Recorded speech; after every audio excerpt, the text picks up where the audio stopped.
We don't need a computer girl running this place. My father said it standing up at his own anniversary lunch, in front of every machinist I had hired myself. Calm as if he were reading a weather report. My mother nodded beside him and added, "Clear your desk by Friday. My name is Dana Kessler. I am 39. For 20 years, I let that shop floor believe I was the daughter who never finished school and got lucky typing on a keyboard while real men ran real machines. I did not argue. I did not cry. I set my coffee cup down on the folding table hard enough that the sound carried, and I let it carry. Then I said one sentence about what I had actually built for this family.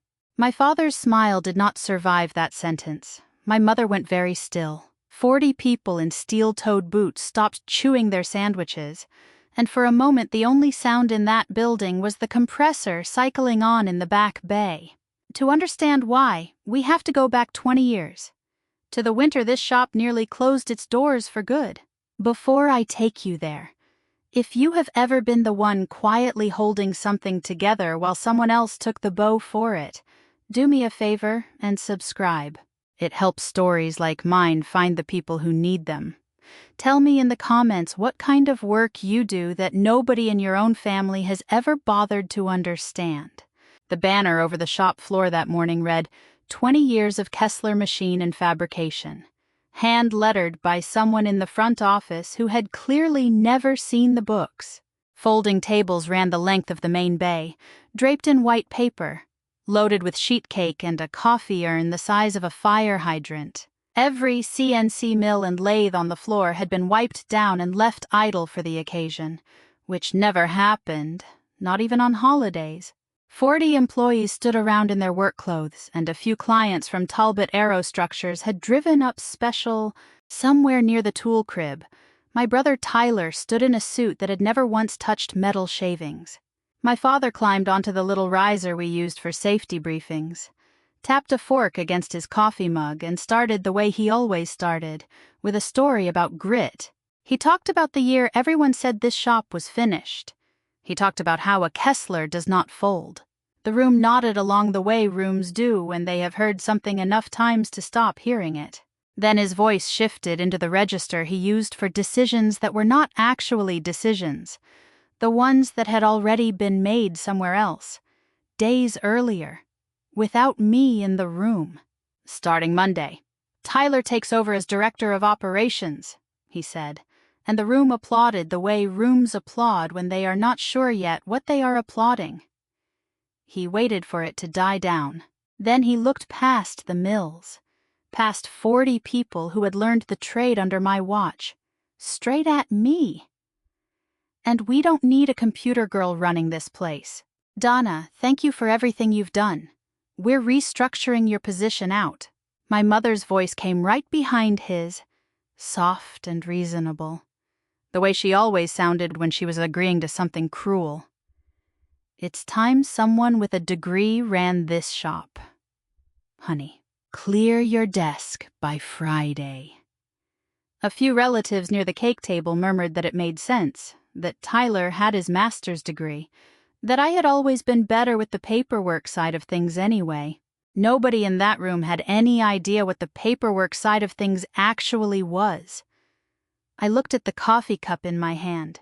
I looked at Hank Doyle standing by the tool crib with his arms crossed, not clapping. I looked at the banner over our heads. 20 years. And I thought about exactly how many of those years nobody in my family had bothered to ask what kept the lights running underneath it. I set the cup down on the folding table, and I did not say a single word back to my father in that moment. There would be time for that. There would be exactly one moment, later that same afternoon, when I would say everything at once, and it would start with a folder and a laptop and a signature nobody remembered signing. But first, you should know what I actually gave up school for, and what I built in the 20 years since, because none of what happened next makes sense without it.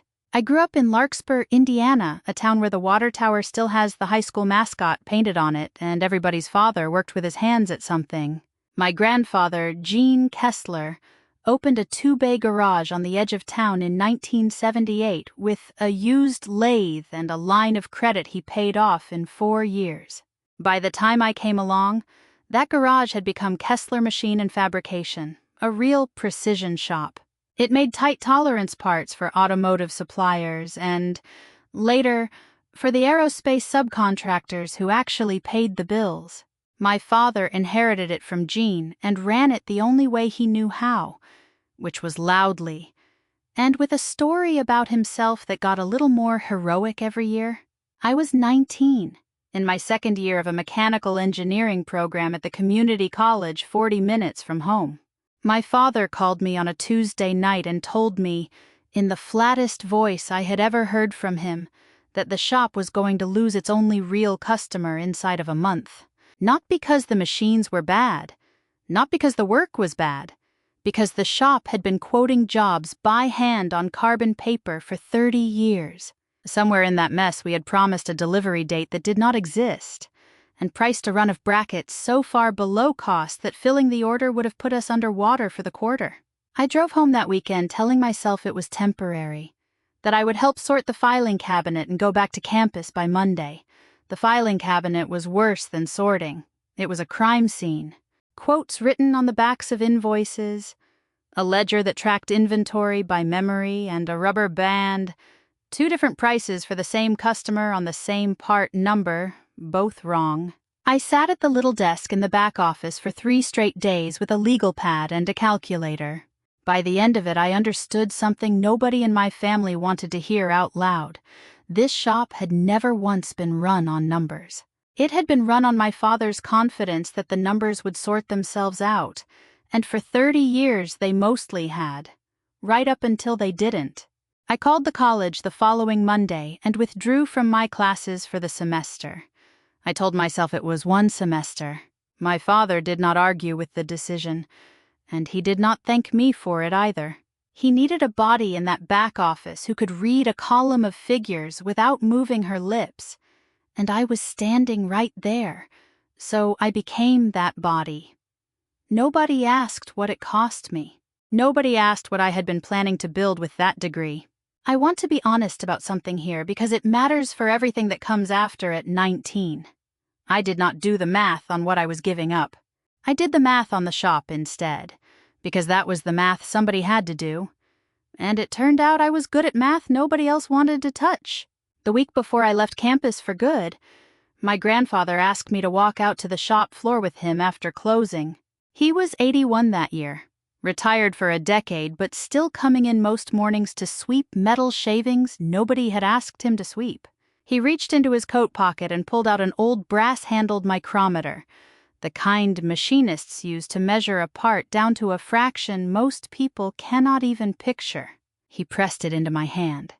His initials were stamped into the frame, worn soft from 50 years of use. "A shop like this isn't the machines. Dana," he said, turning it over once in my palm before letting go.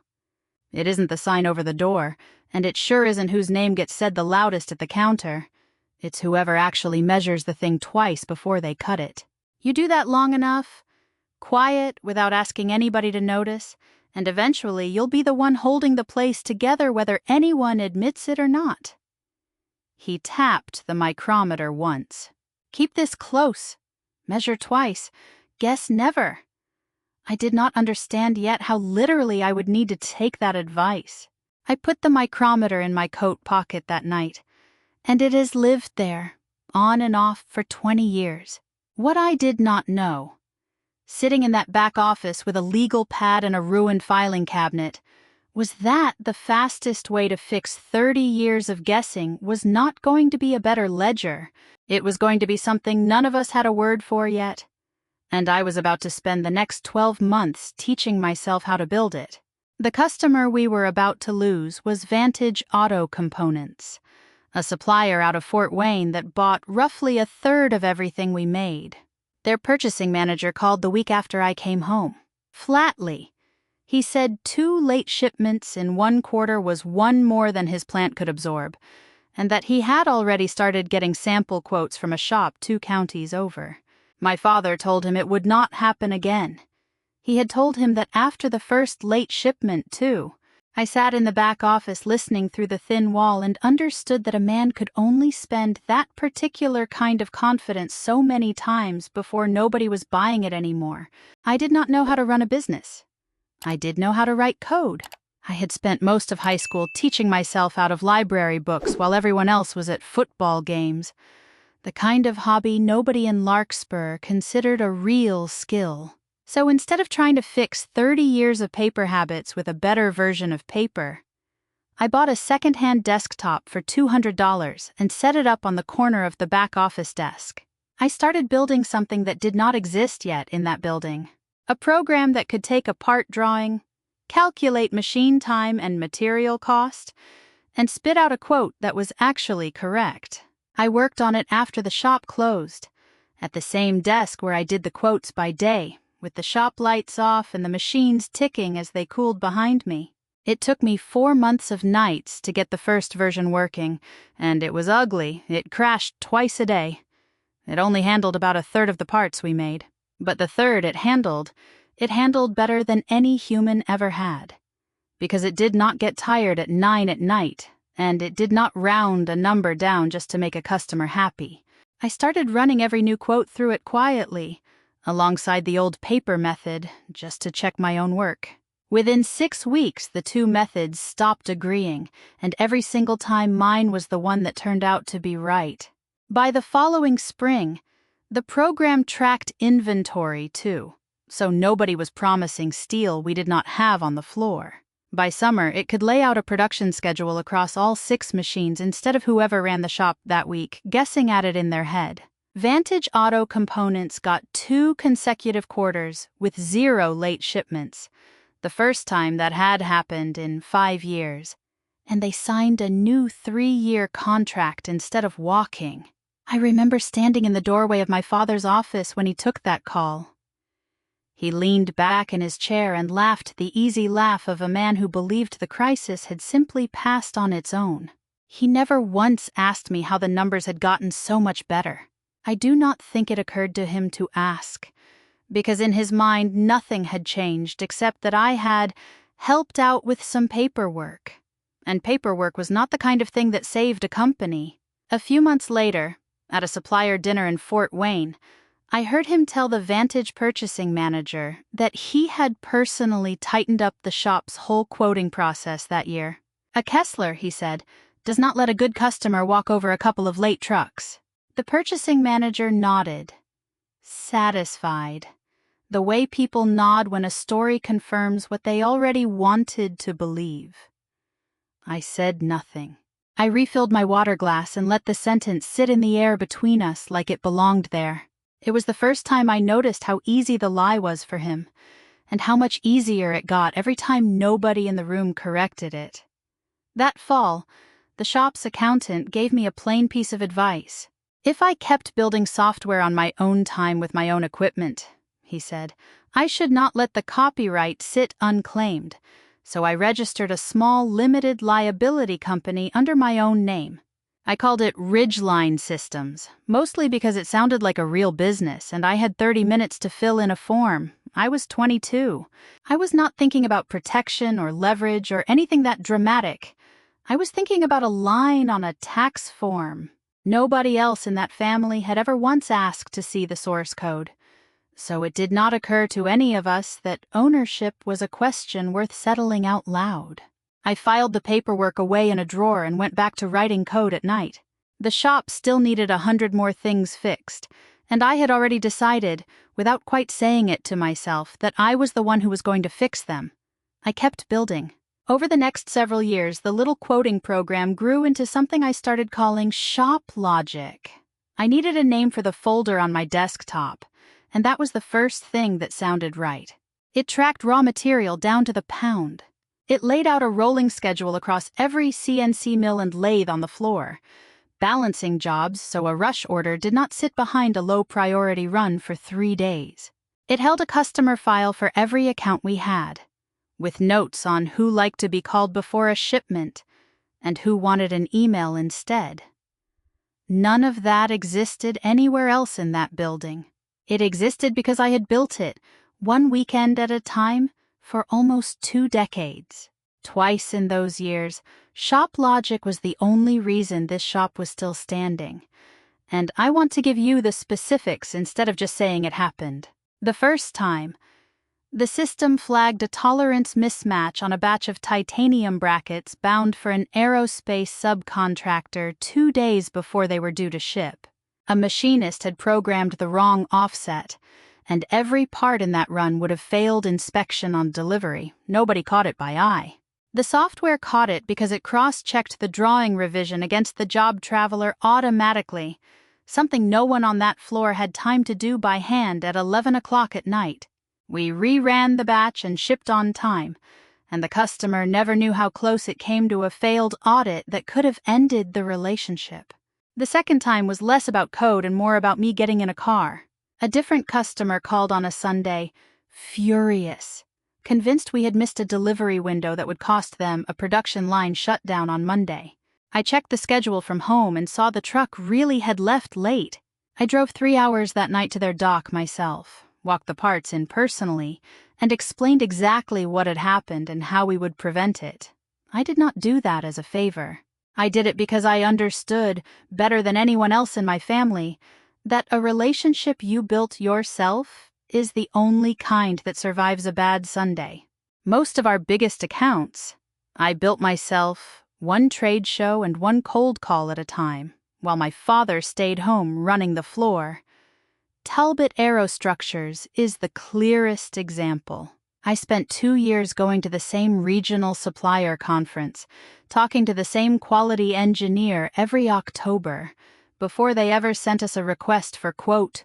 When they finally did, I answered every technical question myself and walked their auditor through our process personally during the certification visit. I gave that quality engineer my direct cell number instead of the shop's front desk line. Within 4 years, Talbot Aerostructures became close to half of our annual revenue. My father met their plant manager exactly once, at a groundbreaking lunch, and shook his hand like a man taking credit for weather. The credit-taking had its own stage by then. Every year, the Regional Manufacturers Association gave out an award called the Founders Circle for owners who had, in the association's words, built something from nothing. My father won it the year I turned 30.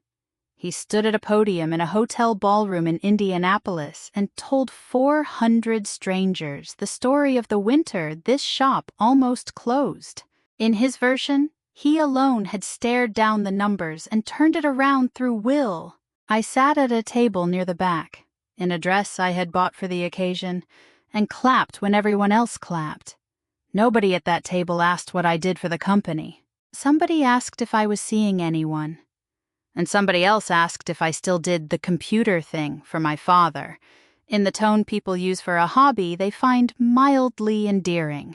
That same year, on the advice of the accountant and, this time, a real intellectual property attorney, the accountant referred me to, I formalized what had been an informal arrangement for years.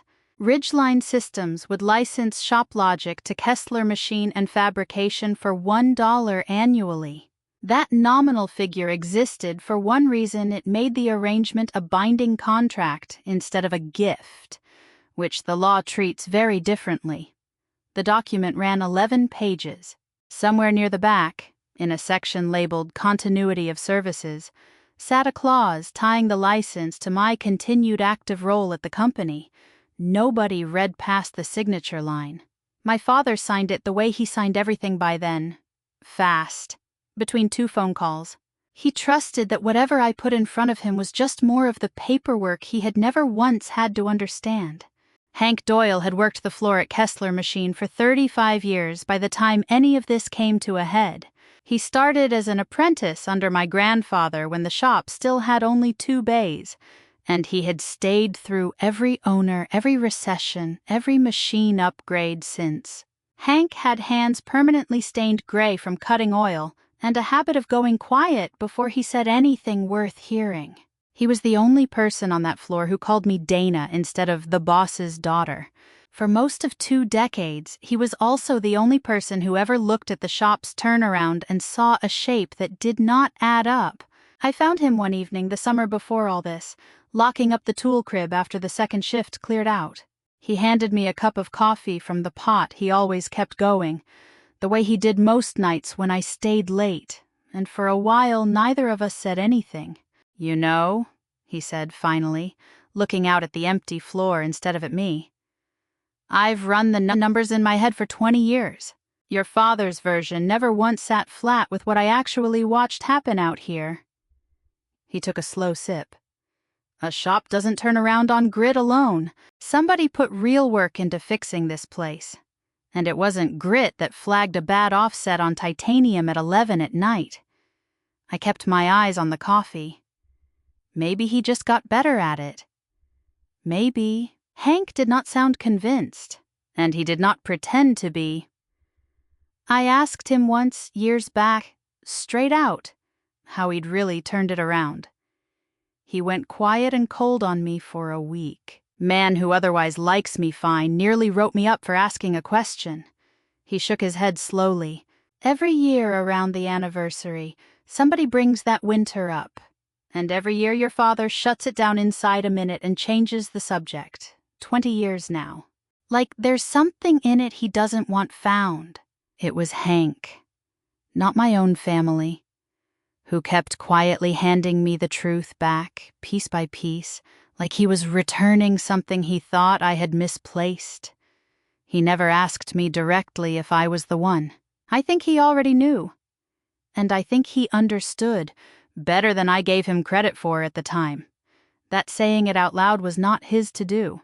Later that same summer, I spent 3 straight Saturdays training a young CNC programmer named Priya Anand. She had come to us 2 years earlier straight out of a technical program, with more raw talent than the shop had ever had walk through its door.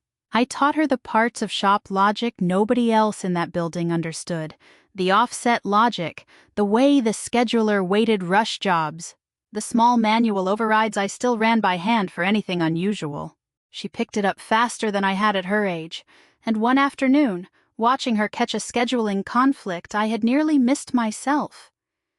I felt something unfamiliar and good settle in my chest. It was the first time in years I had shown someone the real machinery of what I did and had them look back at me like it mattered. That night, after the shop emptied out, I sat alone in the back office with the lamp on and my grandfather's micrometer resting on the desk in front of me. I turned it over once, the way I always did when I needed to think, and ran my thumb along the worn initials in the frame. 20 years of measuring things twice so nobody else had to. 20 years of being the reason the light stayed on and never once being asked how. I did not have an answer that night for how much longer I could keep doing both at once. Being load-bearing and invisible in the same breath. I only knew, sitting there in the quiet with Hank's words still in my ears, that something had shifted. The shape of my life at that company had started to feel less like patience and more like waiting for a door that was never going to open on its own. My brother Tyler finished his master's degree in business administration the spring I turned 37. My father brought him into the shop 3 weeks later with a title that did not exist before he arrived Director of Operations and Training. Tyler had never run a lathe in his life. He had never stayed past 6 on a Friday to catch a scheduling conflict before it became a missed shipment. What he had was a framed diploma, a firm handshake my father loved to demonstrate to visitors, and the simple, uncomplicated luck of being the son. The difference in how they were raised through that company showed up everywhere once you knew to look for it. Tyler got a corner office with a window before he had approved a single purchase order. I still worked out of the same back desk I had used since I was 19, the one with a coffee ring worn permanently into the laminate. Tyler was invited to sit in on customer calls to observe. I was the one who had built the relationships those calls depended on, and increasingly, I was the one asked to step out of the room so Tyler could get some airtime with the account. The worst of it happened on a Thursday in March, when Talbot Aerostructures sent their new director of supply chain up for a facility tour. Her name was Renata Cho, and by then she had spoken with me directly at least twice a month for 3 straight years. My father walked her through the floor personally, with Tyler at his elbow the entire time, introducing him as the future of this company to every machinist they passed. When they reached the back office, my father gestured at me the way you gesture at a fixture bolted to the wall. "And this is Dana. She keeps our books straight." Renata Cho looked at me, then at my father, and a beat of visible confusion crossed her face. She recovered enough to shake my hand and say, carefully, that she looked forward to our usual monthly call. She had no idea what to do with the gap between the woman my father had just described and the one she actually worked with every month.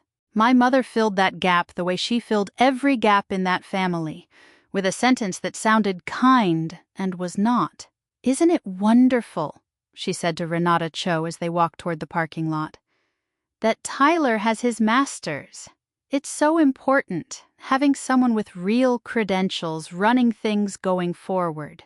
She said it gently, the way she said most cruel things in that family, as if the cruelty were incidental and the point was simply good news for everyone.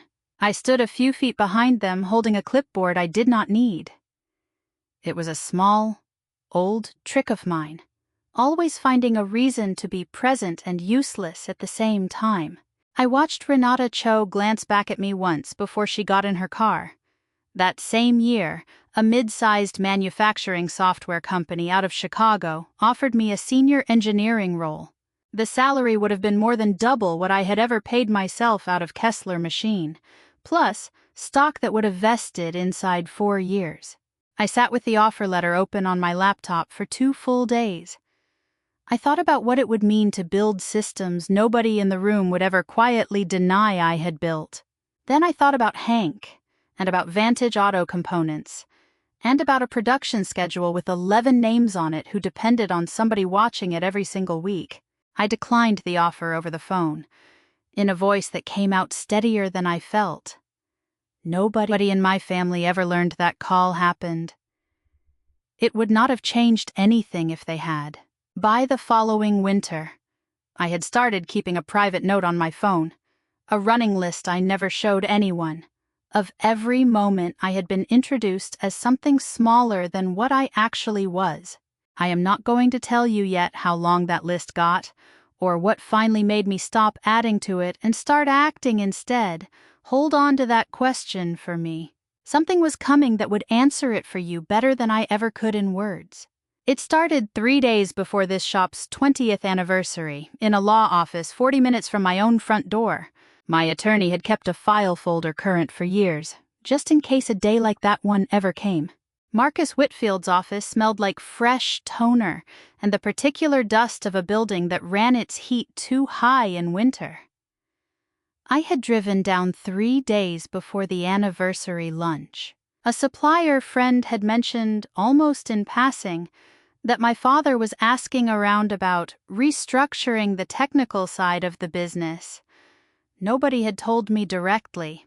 I had learned to listen for the version of the story that arrived sideways, because the direct version, in my family, tended to arrive only after the decision was already final. Marcus laid 3 documents on the desk between us, one at a time, the way careful men lay out things they want you to actually absorb instead of skim. "Let's be precise about where things stand," he said. "Ridgeline Systems holds full copyright on every version of Shop Logic, going back to the first build you wrote at 19. That has never been in dispute, and it never will be, because you never once signed a work-for-hire agreement assigning it to Kessler Machine." He set down the second page. "The license agreement runs Kessler's right to use it. Section 11, Continuity of Services. The license is tied to your active role at the company. If that role is terminated, for any reason, the license lapses in 24 hours. I already knew the clause existed. I had written most of the language myself, years earlier. Back then I believed I was protecting the company from ever being sold out from under all of us by some outside buyer, not protecting myself from my own family. Hearing Marcus say it out loud in a quiet room made it sound different. It made it sound like a door I had built without quite admitting to myself what it opened onto. "There's something else you should see." I reached into my bag and slid a folder across the desk toward him. A letter I had drafted 6 months earlier and never sent. It transferred the Shop Logic copyright to Kessler Machine and Fabrication permanently, free of charge, no conditions attached. I had planned to hand it to my father quietly after the anniversary, as a gift, a clean way to finally stop being the person nobody in that family had ever fully seen. I wanted out from under 20 years of being useful and invisible in the same breath. And I had decided the cleanest way out was simply to give everything away and walk. Marcus read it twice.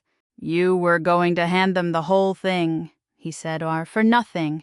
It was not quite a question." "I was tired," I said. "I still am. I just wanted it to be over without anyone getting hurt by how it ended." I heard how it sounded as I said it. A woman handing back 20 years of unpaid work as a parting gift.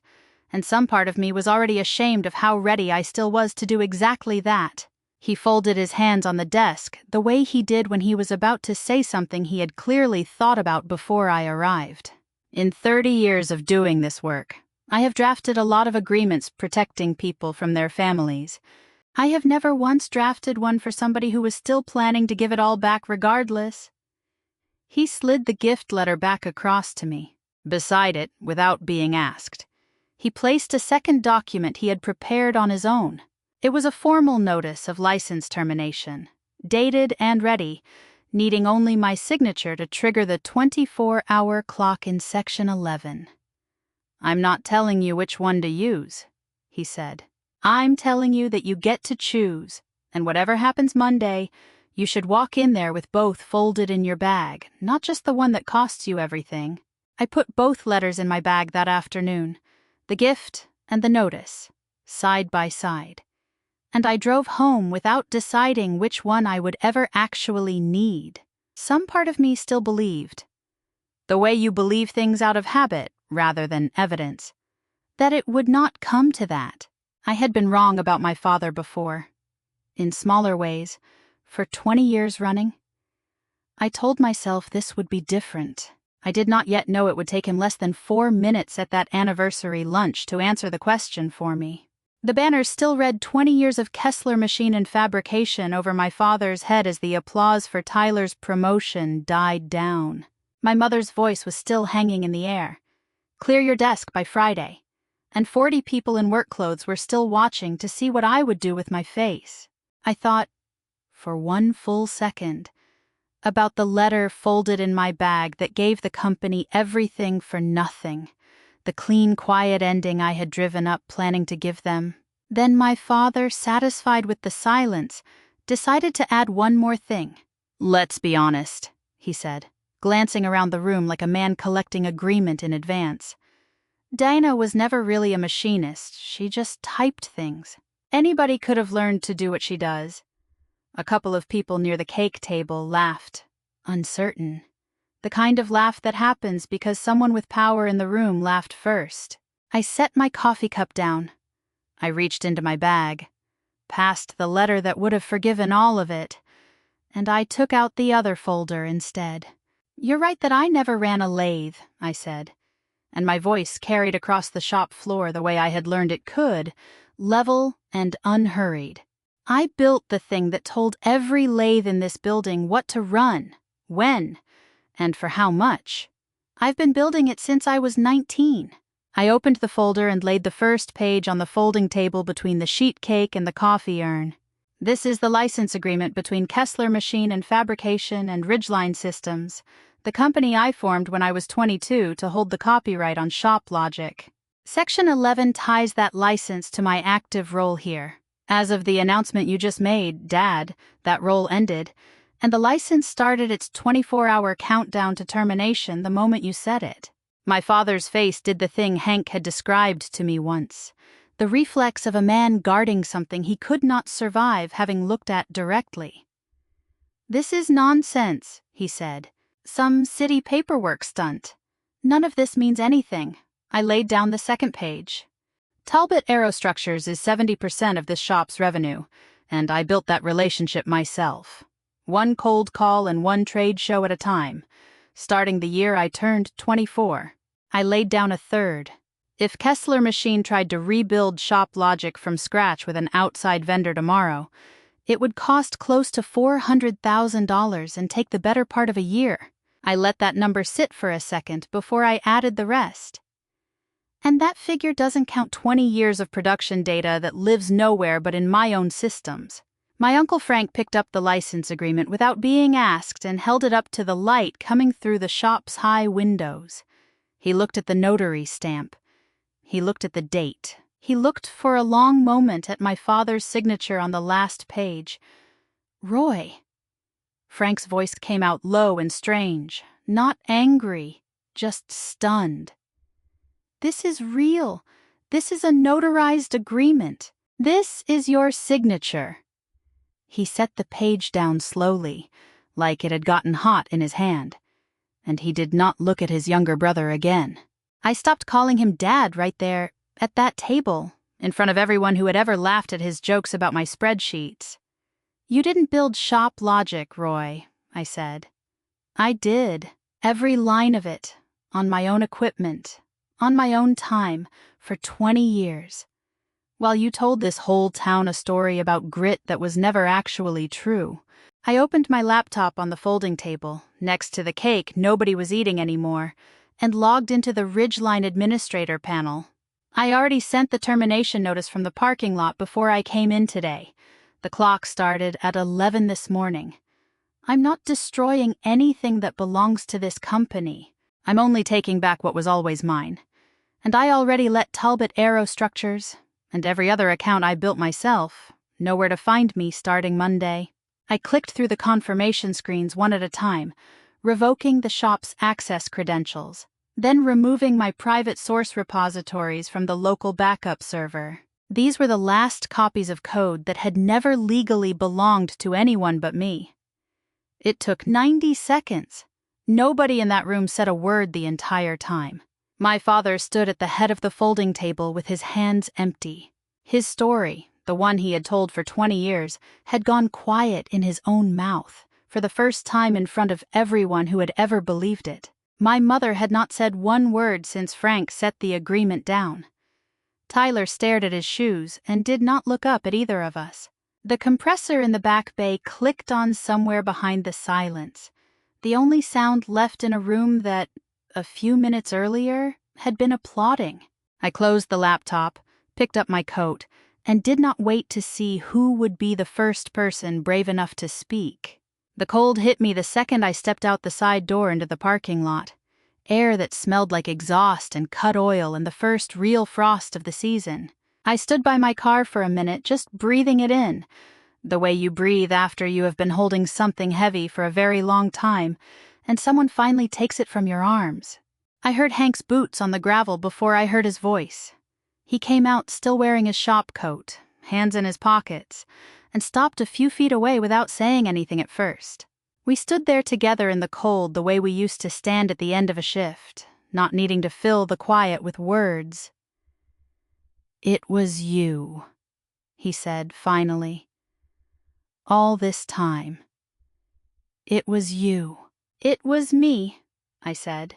He nodded slowly, the way he always did before anything that counted. "I'm putting in my notice Monday," he said. 35 years is enough of watching a man take credit for somebody else's hands. He did not ask where I was going next. He just asked if I would have room for one more machinist wherever I ended up, and I told him I would make room. If you have ever been the one who quietly held something together while somebody else took the bow for it, I hope tonight you heard what a boundary actually sounds like. It is not loud. Share this with the one person in your life who needs to hear it, and stay with me a little longer, because there is a quieter ending to this than the one that happened in that shop tonight. Word moved fast in a town the size of Larkspur.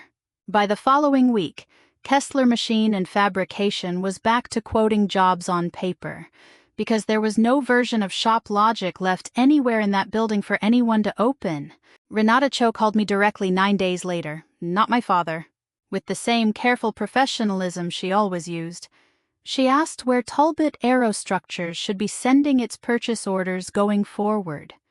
I gave her an address that did not exist yet. 2 other accounts followed within the month.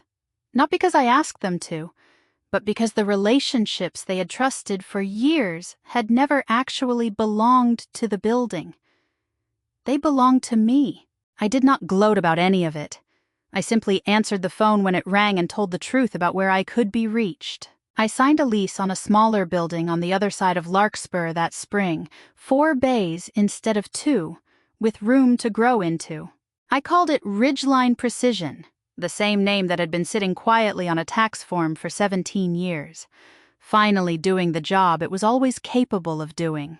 Hank took the floor manager job before I even finished asking. Priya gave her notice the same week.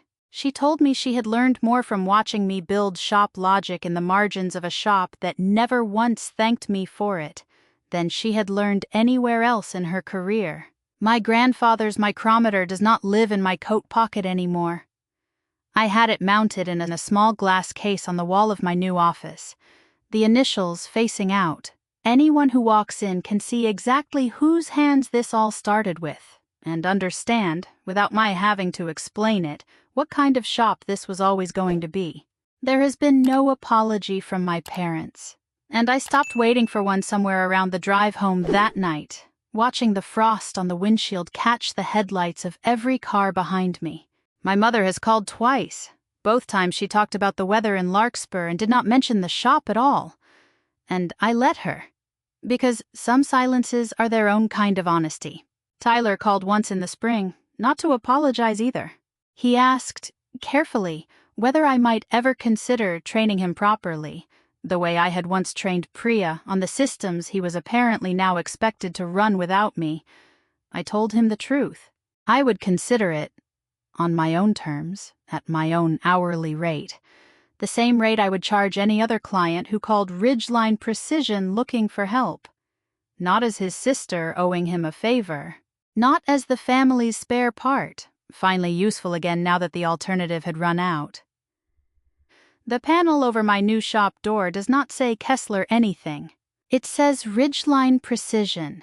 In plain steel letters I chose myself. And every morning I unlock that door with a key that has only ever belonged to me.